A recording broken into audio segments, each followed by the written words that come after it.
The morning broke over Campbell Ridge with an uneasy silence. It was supposed to be a day of retreat, the day the last soldiers would evacuate the base after months of brutal siege. The air carried the scent of burned steel and dust, the ghostly echo of artillery still trembling in the earth. The American flag fluttered above the command post, torn and faded, but still holding its shape against the wind, like an old warrior refusing to bow. Colonel Nathan Grayson stood at the base of the pole, his gloved hands resting behind his back. His uniform was wrinkled, the medals on his chest dulled by sand and smoke. He had served 37 years from the deserts of Iraq to the frozen edges of the Baltic, but never had an order cut this deep. "Sir, the evacuation's confirmed," said Captain Holt, a young officer barely 30, sweat dripping from his temple. "Command wants the flag down before we move. They don't want the enemy taking it." Grayson didn't respond. His eyes were fixed on the flag, its red stripes still catching bits of sunlight. "That flag," he said quietly, "has been raised every morning since the first man set foot on this ground. You lower it, you lower the memory of every man who died here." Holt swallowed. "With respect, sir." "Orders are orders." Grayson turned slowly, his gaze cutting through the young man like a blade. "You haven't learned yet, Captain. Sometimes, orders are written by men who've never seen what that flag means." The base around them buzzed with the chaos of retreat trucks loading supplies, soldiers shouting coordinates, choppers spinning dust into the air. But around the flagpole, there was a strange stillness. A few soldiers stopped and looked toward the two men, sensing the tension. Then, the radio crackled. "Colonel Grayson, this is command. Lower the flag and prepare to withdraw immediately." "That's an order." The colonel didn't move. Instead, he reached into his coat pocket and pulled out something, a small, weathered letter sealed with the red wax insignia. He held it tightly in his hand. "Sir?" Holt asked cautiously. Grayson's jaw clenched. "Do you know what's under that flag, Captain?" The younger man blinked, confused. "Sir?" Grayson stepped forward, his voice low but steady. "Names. Hand-sewn by the men who never made it home. They stitched their names into the hem during the first siege. Said they wanted to be part of it forever."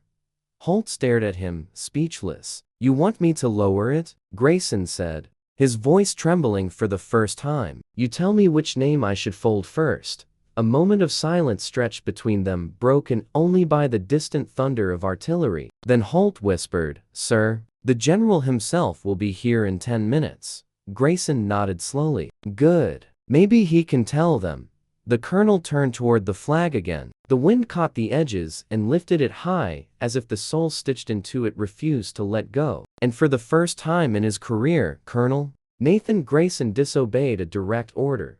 The chopper landed in a storm of dust and rotor wash, scattering debris across the courtyard. Soldiers paused mid-step as Major General Stone emerged, his crisp uniform a stark contrast to the chaos around him. He was the kind of man whose voice filled a room before he spoke. He approached the flagpole with heavy steps, his eyes narrowing at the sight of Grayson still standing there, motionless. "Colonel Grayson," the general barked, "you were ordered to lower that flag." Grayson didn't salute. He didn't even turn. "I received the order, sir." "Then why is it still flying?" Grayson's eyes traced the sky. "Because it's not done yet." "Not done?" the general snapped. "We're evacuating. The flag is a target marker now. You'll get men killed if the enemy sees it." Grayson's voice was calm, almost detached. "It's been a target since the day it went up, sir, and it still stands. That means something." Stone clenched his jaw. "I'm not debating symbolism with you, Colonel. This is an operational command." Grayson turned slowly to face him. "Then command can have the base, sir. But they can't have the flag." Gasps rippled through the soldiers watching nearby. Holt stepped forward, whispering urgently, "Sir, please, don't do this." Grayson ignored him. He opened the letter, the one sealed in red wax, and began to read quietly under his breath. The words trembled with age, written by a hand long gone. Stone's face hardened. "What is that?" "A letter," Grayson said softly. "From the first man who raised this flag. Dated 20 years ago." The general frowned, and Grayson's gaze met his. He wrote, "If ever this flag must fall, Let it be because the wind stops, not because we gave the order." The silence that followed was heavy enough to drown in. For the first time, the general's voice faltered. "You're risking your career, Colonel." Grayson looked up at the tattered flag one last time. "I already gave that to the wind, sir."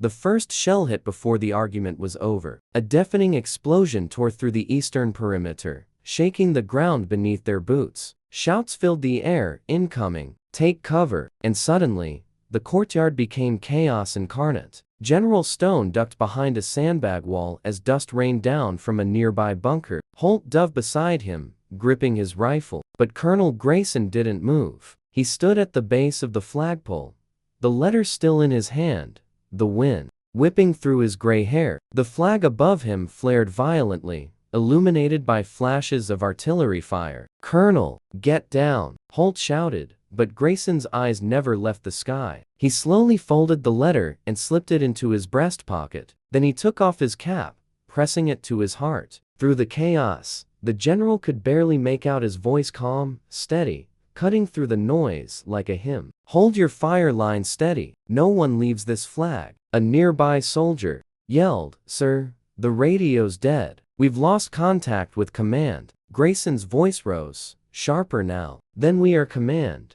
The general looked on in disbelief as the old man moved with the precision born of habit. He barked orders, repositioning men, directing wounded to cover, reorganizing chaos into purpose. The soldiers, even the youngest ones, obeyed without hesitation. It was as if the flag itself had reawakened something buried in their bones. Then the second shell hit. The impact ripped apart a storage shed just 20 yards away. Fire erupted, debris scattered across the courtyard, and the flagpole shuddered. "Sir, the base is compromised," Holt shouted. "We need to pull out now." General Stone wiped blood from his forehead. "Grayson, if you stay here, you'll die for nothing." Grayson turned to him, his face smeared with dust, but his eyes sharp as ever. "For nothing?" he said quietly. "You think that flag stands for nothing?" Another shell screamed overhead, exploding beyond the barracks. The sky rained ash. Grayson reached for the base of the flagpole, gripping the worn metal with both hands. His voice lowered, more to himself than to anyone else. "I promised them this flag would never fall while I'm alive. I intend to keep that promise."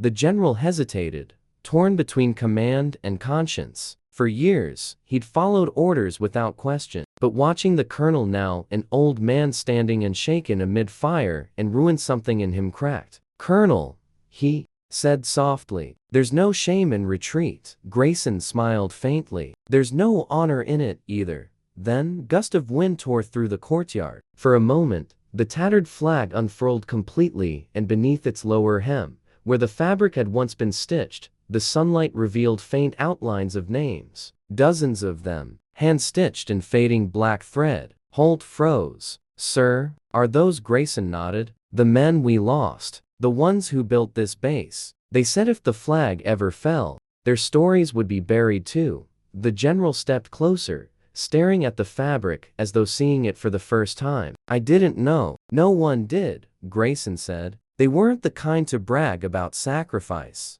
The air thundered again, closer now. Holt shouted, "Sir, incoming." Before anyone could react, another explosion struck the northern wall. The shockwave threw several soldiers off their feet. Holt hit the ground hard, dazed. When his vision cleared, he saw Grayson kneeling at the base of the flagpole, his hand gripping the pole, his body trembling. "Colonel?" Holt crawled toward him, smoke burning his eyes. "You're hit." Grayson didn't answer. His gaze was fixed upward. The flag still flew, but the pole was cracked, swaying under the strain. General Stone ran to his side, grabbing his arm. "Grayson, we have to go. That pole's going to fall." But the colonel's hand tightened. "Not yet," he whispered. Another explosion boomed in the distance, and the flag's edge caught fire. Grayson tore off his jacket, beating at the flames until they died. His breath came in ragged gasps, his uniform streaked with ash. "Sir," Holt said hoarsely, "please, let us take it down before it burns." Grayson looked at the young man, at the fear in his eyes, the innocence that still lingered despite the smoke and chaos. He rested a trembling hand on Holt's shoulder. "Son," he said softly, You don't lower the symbol of what you fight for. Not while you can still stand. Then, he turned to Stone. Get your men out. I'll buy you the minutes you need. The general shook his head. I won't leave you. You will, Grayson said firmly. That's an order. The irony didn't go unnoticed, the old colonel giving one last command to the man who outranked him. But in that moment, Stone didn't argue. He simply saluted, crisp, silent, heavy with respect. And as he did, the colonel reached up, grasped the flag's frayed edge, and pressed it to his chest. The next shell hit the communications tower. The blast consumed the courtyard in dust and light. When the smoke cleared, the flag was still there, torn, scorched, but standing. At its base, Colonel Nathan Grayson no longer moved. When reinforcements arrived the next morning, the sun was rising through a haze of smoke. The base was in ruins, but the flag still flew. General Stone stood beneath it, his cap in his hand, his voice quiet. He never lowered it, he said. Holt was beside him, eyes red. Sir, there's something else. He handed Stone the folded letter they'd found near Grayson's body. The wax seal was half melted,